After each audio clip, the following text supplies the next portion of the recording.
नमस्कार साथियों, कैसे आप सब। उम्मीद करते हैं आप लोग बेहतर होंगे, स्वस्थ होंगे, मस्त होंगे। तो हम प्रीपोजिशन नाम के सेशन को आगे बढ़ाते हैं। हमारा सेशन होगा आज का how to use the preposition from. हम फ्रॉम का प्रयोग कैसे करेंगे, कब करेंगे।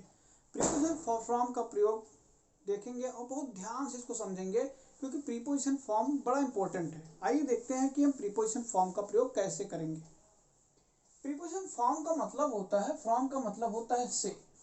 इसका पूरा का पूरा अर्थ क्या होता है, से। अब से के किस किस पोजीशन के लिए, किस किस अर्थ के लिए हम प्रीपोजिशन फॉर्म का प्रयोग करने वाले हैं, आइए सामने देखते हैं। करा कि प्रीपोजिशन का अर्थ से हो, लेकिन उसमें अलगाव की स्थिति हो, यानी सेपरेशन की बात करें। वो किसकी बात करें, सेपरेशन की बात करें, यानी अलगाव की बात करें। तो ऐसे सेंस में हम क्या करेंगे, प्रीपोजिशन फ्रॉम का प्रयोग करेंगे।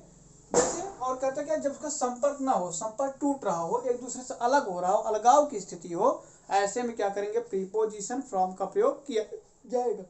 जैसे पेड़ से फल गिरते हैं तो the fruits fell from the tree. ये ट्री, पेड़ से फल गिरा नीचे, तो यहां से संपर्क क्या हुआ, टूटा, तो फल क्या आया, नीचे, यानी अलग हुआ ना। पेड़ से पत्ते गिरते हैं तो पेड़ से पत्ते गिर गए तो जमीन पे आ गए, उनका संपर्क टूट गया। तो हमेशा ऐसे सिचुएशन में प्रीपोजिशन फ्रॉम वर्क करेगा। क्लियर हुआ।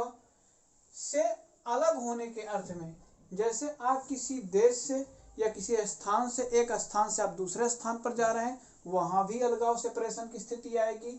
जैसे he has came from Delhi, वह दिल्ली से आ चुका है। द विंड ब्लू, हवा बह रही है, फ्रॉम साउथ से, हवा साउथ से बह रही है, साउथ की ओर से बह रही है। तो यहाँ की ओर के अर्थ में या से के अर्थ में क्या होगा, प्रीपोजिशन फ्रॉम का प्रयोग होगा। तीसरी बात है कि प्रीपोजिशन से के अर्थ में समय के लिए, टाइम के लिए भी हम क्या करते हैं, प्रीपोजिशन फ्रॉम का प्रयोग करते हैं, जब अर्थ किसका हो, से का हो। जैसे Mukesh will came from next Sunday, यानी मुकेश जो है अगले संडे से आ रहा होगा। ठीक, तो यहाँ पर भी अनिश्चित समय होगा और से के अर्थ में क्या करेंगे, हम फ्रॉम का प्रयोग करेंगे। से जब कोई रीजन, कारण का बोध होगा, तब भी हम क्या करेंगे, प्रीपोजिशन फ्रॉम का प्रयोग करेंगे। जैसे हमने कहा I am suffering from fever, मैं बुखार से पीड़ित हूं, इसका मतलब वो से का अर्थ आएगा, तो फ्रॉम का प्रयोग होगा। किस सेंस में, कारण के भाव के कारण क्या होगा, यहाँ पर प्रीपोजिशन से का प्रयोग, फ्रॉम का प्रयोग करेंगे से के अर्थ में।